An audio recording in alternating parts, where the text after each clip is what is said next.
A very good morning to all of you, and a very warm welcome to the online classes of CPS Learning, number one competitive exam preparation institute.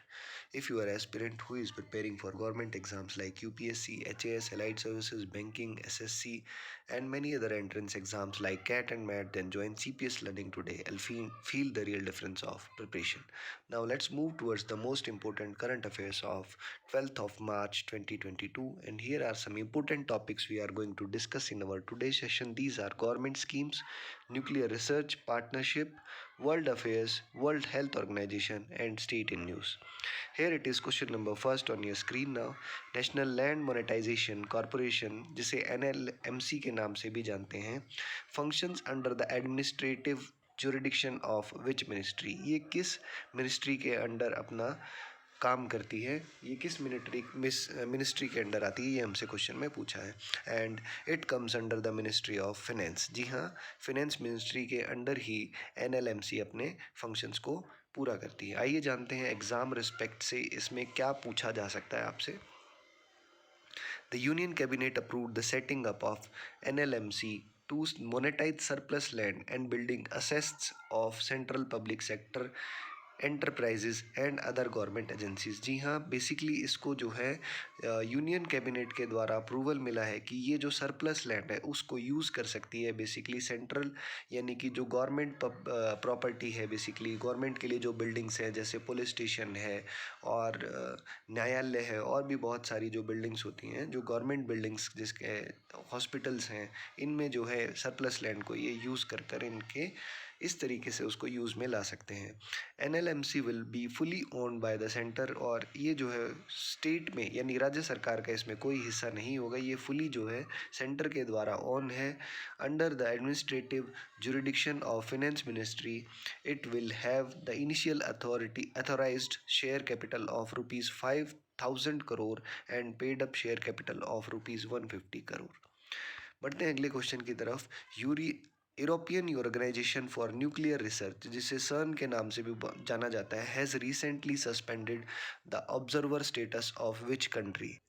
And it is none other than Russia. जी हाँ, CERN यानी कि जो European organisation for nuclear research है, उसने जो है Russia को यहाँ पर एक ऑब्जर्वर कंट्री था, यानी कि रशिया अभी जो है इसका मेंबर नहीं बना था पूर्ण रूप से, एक ऑब्जर्वर कंट्री के रूप में तो जो है इसका हिस्सा था, उसको जो है यहाँ पे इन्होंने बैन कर दिया है, यानी इससे बाहर निकाल दिया गया है रशिया को.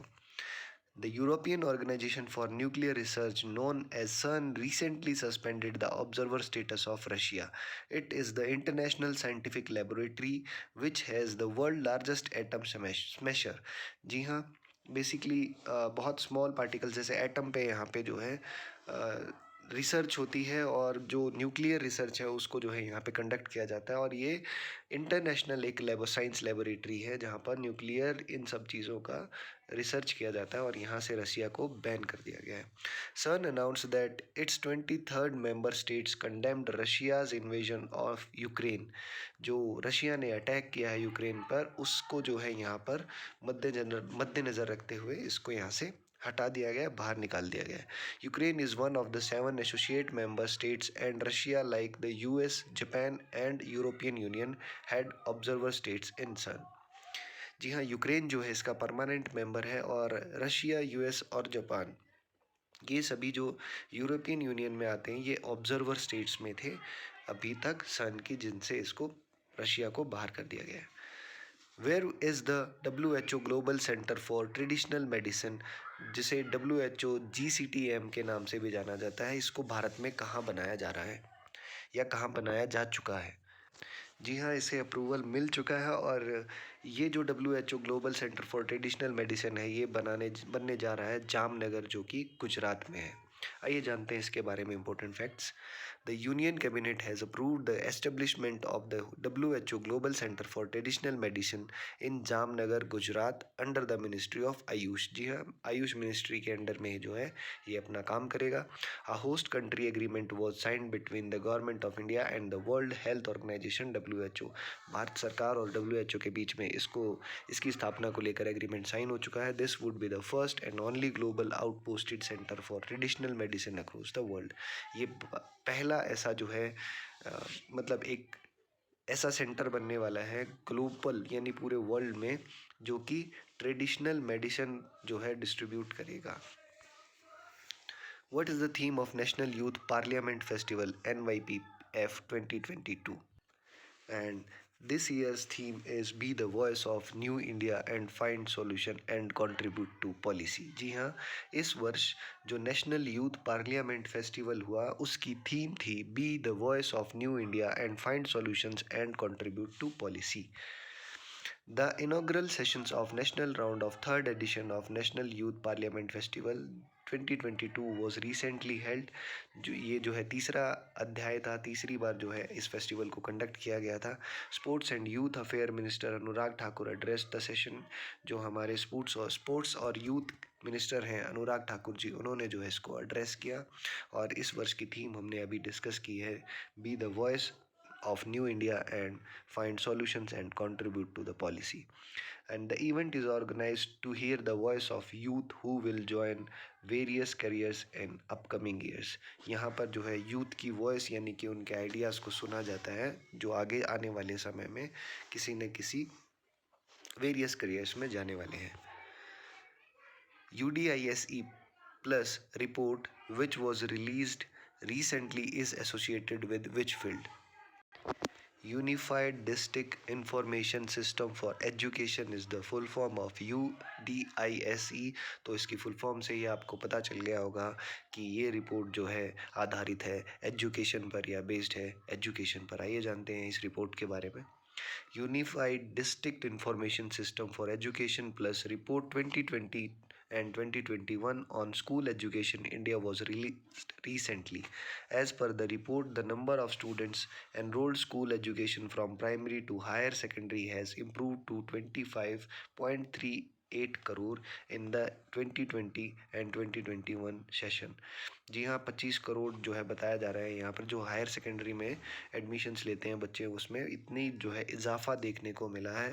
Enrolment ratio has improved in 2021 and 2022 at all levels. सभी लेवल्स पर जो एवरेज एडमिशन्स थे उनमें बढ़ोतरी देखने को मिली है। The report also adds that as many as 39.7 lakh students to of government aided private school students have shifted to government school. Almost इन्होंने एक आंकड़ा दिया है 40 लाख के करीब जो जो प्राइवेट स्कूल्स में बच्चे थे वो छोड़कर शिफ्ट हुए हैं गवर्नमेंट स्कूल्स में। यानी ये दर्शाता है कि गवर्नमेंट स्कूल्स कहीं ना कहीं जो है अब परफॉर्म कर रहे हैं, कुछ हटकर या मैं कहूँ कुछ अच्छा परफॉर्म कर रहे हैं। बढ़ते हैं अगले क्वेश्चन की तरफ। In 2022 which edition of the national youth parliament festival has been organised. 2022 में नेशनल यूथ पार्लियामेंट फेस्टिवल जो अभी हम रिसेंट भी डिस्कस किया था, ये उसका कौन सा एडिशन था? And as we discussed it earlier it was third edition. ये इसका तीसरा एडिशन था। The third edition of National Youth Parliament Festival has been organized jointly by Lok Sabha Secretariat and Ministry of Youth Affairs Sports on March of 10th and 11th 2022 in the Central Hall of Parliament, New Delhi। यदि location में आपसे पूछ लिया जाता है, यदि ये पूछा जाता है कहाँ पर मनाया गया, तो ये न्यू दिल्ली में मनाया गया। Which health insurance company has launched Star Women Care Insurance Policy? जी हाँ, Star Women Care insurance policy किस संस्थान के द्वारा लॉन्च की गई है? And it is launched by Star Health and Allied Insurance Company. जी हाँ, इन दोनों के द्वारा मिलकर Star Women Care insurance policy को लॉन्च किया गया है। Star Health and Allied Insurance Company Limited, a wealth insurance company, launched Star Women Care Insurance Policy, a woman-centric comprehensive health cover, specially designed to protect the healthcare needs of a woman at every stage of their lives।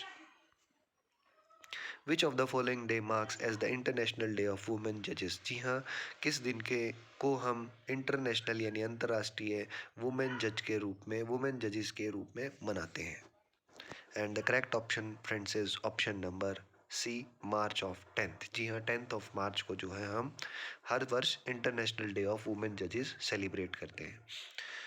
March 10 marks the International Day of Women Judges। On this day, United Nations reaffirms its commitment to develop and implement appropriate and effective strategies and plan for the advancement of women in judicial system and institution as the managerial and leadership level. जी हाँ, basically इस दिन को जो हम मनाते हैं वो इस रूप में मनाते हैं कि बेसिकली वुमेन्स के लिए भी जो है वहाँ पर जो रूल्स एंड रेगुलेशंस हैं उनको कुछ इस तरीके से बनाया जाएगा कि उनको भी जो है यहाँ पर एक तरीके से मौका मिले सर्व करने का, और इसी के रूप में हम जो है इस दिन को मनाते हैं। इसी के साथ हमारे आज के सेशन को हम यही समाप्त करते हैं। एक बार फिर से आपसे मुलाकात होगी अगले सेशन में। तब तक के लिए लाइक करिए, शेयर करिए इन वीडियोज़ को जितना ज़्यादा से ज़्यादा आप कर सकते हैं। धन्यवाद।